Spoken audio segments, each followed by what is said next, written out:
Сәлеметсіздер ме? Менің есімім Мақсұт Алан, ақпараттық желілер мамандығы. Бүгінгі 10-шы апта сабақтың тақырыбы Қазақстан ұлы отан соғысы және соғыстан кейінгі жылдары 1941-90 жылдар аралығы. Сабақтың бірінші сұрағы бізде Қазақстанның ұлы отан соғысы және Қазақстандағы ұлы отан соғысы және соғыстан кейінгі өндірістік және мәдени даму 1941-1955 жылдары. Соғыс жылдары бізде 1941-45 жылдар аралығында өтті. Яғни 1941 жылы фашистік Германия КСР-ға тұтқиылдан шабуыл жасап, ешқандай ескертусіз шабуыл жасаған болатын. Яғни сол уақытта Қазақстан Ресей Қазақстаннан көмек сұрау арқылы Қазақстаннан көптеген азаматтар майдан мен тылға аттанған болатын. Майданға кеткендер мен әскери бөлімдер туралы айтар болсақ, Қазақстаннан 1,2 миллион адам майданға аттанды. Ол республика халқының 1/4 болатын. Яғни сол уақыттағы республика халқының 1/4 болатын. Одан соң жаяу әскери дивизиялары бізде 316-шы атқыштар дивизиясы, панфиловшылар. Одан соң 100-101-ші, 313-ші, 312-ші дивизиялары ерекшелігімен танылған болатын. Соның ішінде 316-ші дивизиядағы Бауыржан Момышұлы, Төлеген Тоқтаров, Әлия Молдағұлова, Мәншүк Мәметова сияқты батыр ата-апаларымызды сияқты батырлар шыққан болатын. Өнеркәсіптің көшуі және тыл еңбегі. Өнеркәсіптің көшуі және тыл еңбегі жайында айтар болса, 1941 жылдың қыркүйегінен бастап Қазақстанға өнеркәсіп орындары көптеп көшірілді. Яғни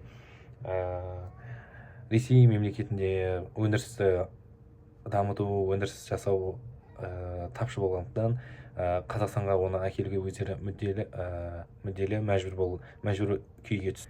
Соның ішіне атап айтқанда Мелитополь станок заводы Ақмолаға, Пархоменко атындағы завод Қарағандыға, мұнай жабдықтар заводы Гурьевке. Нақты деректерге келер болсақ, 1941 соңына дейін 386.942 адам эвакуацияланып, 1942 жыл бұл сан 532.5 мыңға жетті.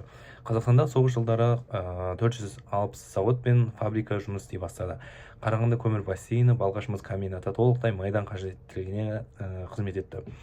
Осының ішіне атап өтер болсақ, Жезқазған мыс өндіру комбинаты да, яғни Қаныш Сәтпаевтың бастамасымен басталған бұл өндірістің өте көп тигізген пайдасы зор. Яғни оқ-дәрі шығару барысында да ұлы отан соғысында көптеген, яғни 90% оқ-дәріні сол Қазақстаннан өндірілді деп айта аламыз. Одан соң ауыл шаруашылығындағы өзгерістерге келер болсақ, техника мен еңбек күші майданға кеткендіктен ауылда негізінен әйелдер, жасөспірімдер көтерді. Қазақстан майданға 6 миллион тонна астық, 1 миллион тонна ет жөнелтті. Соғыстан кейінгі жылдар 1946-55 жылдар қоғамдық саяси жағдайға келер болсақ, сталиндік жүйеге барлық саланы бақылап, мәдениет, ғылым, өнер, идеологиялық сүзгінен өтті. Жеке басқа табыну саясаты қайтадан күшейді. Репрессия толқыны қайта басталып, ұлтшылдық, буржуазиялық уклон деген айыптармен қудалаулар қайтадан жалғаса бастады. Өнеркәсіптің қалпына келуіне келер болсақ, соғыс қиратқан экономиканы қалпына келе бастады. Яғни Қарағанды көмірі, темір металлургиясы, Өскемен қорыту заводы кеңейді. Жаңа электр станциялары, темір жол тораптары салынды. Мәдени дамуда соғыстан жаңа шыққан қиын кезеңге қарамастан мәдениет қайта жанданды. Соның атап өтер болсақ, Ғабит Мүсірепов, Қазақ солдаты, Нұрпейісов, Курляндия, Сәбит Мұқан, Сырдария, Мұстафин миллионер романдарын жазды. Музыкада Төлебаевтың Біржан Сара операсы шықты. Мұхтар Әуезовтің Абай жолы эпопеясы әлемге танылды. Келесі екінші сұрақ бізде Хрущевтің жылымығы және тың игеру және Жұмабек Тәшенов. Хрущевтің жылымығы бізде 1953-64 жылдары, яғни сол уақыттарда соның билік еткен уақыттарын айта аламыз. Яғни Сталин қайтыс болғаннан кейін Кеңес үкіметінің 20-шы съезінде 1956 жылы жеке басқа табыну әшкереленген болатын. Бұл кезеңде саяси тұтқындар азат етілді. Мәдени салада біршама еркіндік пайда болды. Әкімшілік жүйеге қарсы пікірлер айтуға мүмкіндік туды. Алайда жылымық толық бостандыққа әкелмеді, себебі ұлттық саясатта қатаң орталықтандыру жалғасты. тың игеру 1954-62 жылдары болып өтті. 1954 жылы басталған тың және тыңайған жерлерді игеру науқаны Қазақстанның демографиясы мен экономикасына үлкен ықпал етті. Тың игерудің барысы бізде Қазақстанның 25 миллион гектар жер жыртылды, 2 миллионға жуық адам сырттан көшіп келді. Ақмола Целиноград деп аталды. Тың өлкесі құрылып, 6 облыстай тікелей Мәскеуге бағындырылған болатын. Тың игерудің жақсы және жаман жақтарын айтар болсақ, жақсы жақтарына астық көлемі артты, жаңа қалалар мен жолдар пайда болды, өнеркәсіп пен инфрақұрылым дамыды. Одан соң жаман жақтарына келер болсақ, қазақ жерінің көп бөлігі құнарсызданып, жер эрозиясына ұшырады. Қазақ халқының өз жеріндегі үлесі азайып, демографиялық тепе-теңдік бұзылды.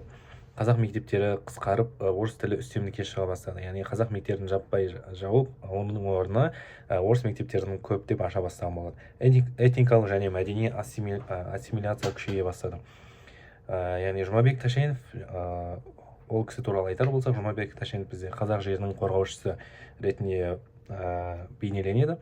Жұмабек Тәшенов 1915-86 жылдары өмір сүрген, 1960 жылдары Қазақстан министрлер кеңесінің төрағасы болған, КСРО-дағы ең батыл мемлекетшіл тұлғалардың бірі болды.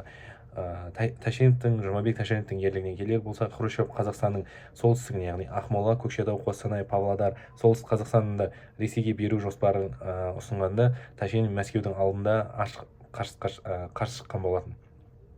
Тың өлкесін Қазақстаннан бөлуге қарсы заңды дәлелдер айтып, шешімді тоқтатты. Өзбекстанға берілмекші болған Қазақстан оңтүстік аудандарында қорғаған болатын.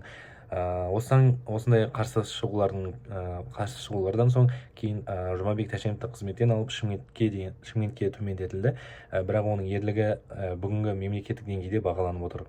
Үшінші сұрақ 1965-1990 жылдарда Қазақстанның қоғамдық саяси өмірі. 1965-85 жылдарда тоқырау кезең, яғни Брежнев кезеңдегі КСРО-да экономикалық және саяси тоқырау басталды. Экономикалық тоқырау, өнеркәсіп баяу дамыды, жабдықтар ескірді, ауыл шаруашылығы тиімсіз болды. Қазақстан шикізат көзі ретінде ғана пайдаланылды, яғни жүйеде жемқорлық өте күшейе бастады. Ұлт саясатына проблемаларға келер болсақ, қазақ мектептері қысқарып, қазақ тілінің қолданысы өте төмен, өте әлсіз болды. 1950-70 жылдар аралығында қазақ мектептері 3891-ден 2577-ге дейін азайды. Ұлт интеллигенциясына қысым жасалды. Шығармаларға тыйым салынған болатын. 1979 жылы Ақмолада неміс автономиясын құру жоспары жарияланған болатын, бірақ оны кейіннен қазақ жастарының көтерілісі нәтижесінде бұл автономия тоқтатылды. Дінге идеология бақылау. Партия барлық мәдениет, мектеп, телеарна, кітап баспасын толық бақылауға алды. 1960-80 жылдары 155-тен аса кітапқа тыйым салынған болатын. 1986 жылғы көтеріліске, яғни желтоқсан көтерілісі, яғни Ресей елін КСРО одағының құлдырауына алғашқы ең ауыр соққылардың бірі 1986 жылғы желтоқсан көтерілісі. 1986 жылы 16 желтоқсанда Дінмұхаммед Қонаевтың орнына қазаққа қатысы жоқ Колбинді тағайындау халықтың ашу-ызасын тудырған болатын. Яғни оны тағайындаған соң 7-18 желтоқсанда Алматыда мыңдаған қазақ жастары бейбіт наразылыққа алаңға шыққан болатын. Бірақ оны билік күшпен басса 1680 адам соққыға жығылып, жүздегені сотталды. Желтоқсан Кеңес империясының құлауына түрткі болған алғашқы ұлттық қозғалыс болып, яғни солардың негізгілерінің бірі болып саналады. 1985-90 жылдары қайта құру. Горбачев реформалары КСРО-дағы дағдарысты тоқтата алмады. Ашықтық сөз бостандығы күшейді, бірақ экономика терең құлдырады. Ұлттық қозғалыстар күшейіп, тәуелсіздік идеясы жанданған болатын. Төртінші сұрақ 1970-80 жылдар аралығында Қазақстан мәдениеті әдебиет. 1970-80 жылдар әдебиет қоғамдағы тоқырау кезеңін, адам тағдырын, ұлттық құндылықтарын көтерді. Белгілі жазушы Нұрпейіс қан мен тер трилогиясы, Ақтановтың Боран, Оралхан Бөкейдің Қамшыгер атаугері шығармалар және Дулат Исабеков, Кекілбаев, Мұхтар Мағауин қаламгерлердің ұлттық сана тарихи тақырыптарын көтерген. Музыка және театр киноларды Төлебаев, Рахмадиев, Тілендиев ұлттық музыкаға жаңа серпін берді. Қазақ фольклорын зерттеу күшейген болады. Қыз жібек, Гауһартас, Алдар көсе сияқты фильмдер кеңінен таралды. Ғылым мен білімге келер болса, ғылым академиясы күшейді. Яғни негізін қалап Қазақ ғылым академиясы негізін қалаған Қаныш Сәтбаев, одан соң Әбдіхалық, Әлке Марғұландар осындай сынды ғалымдар еңбек еткен болатын. Жоғары оқу орындар саны көбейіп, инженерлік мамандықтар сұранысқа ие бола бастады. Одан соң ұлттық мәдениетке қысым. ұлттық мәдениетке қысым қазақ тілі тұрмыстық деңгейде ғана қолданылды. Кітаптардың 95% орыс тіліне шықты. Қазақ тарихын, ұлттық өнерді зерттеу шектеді.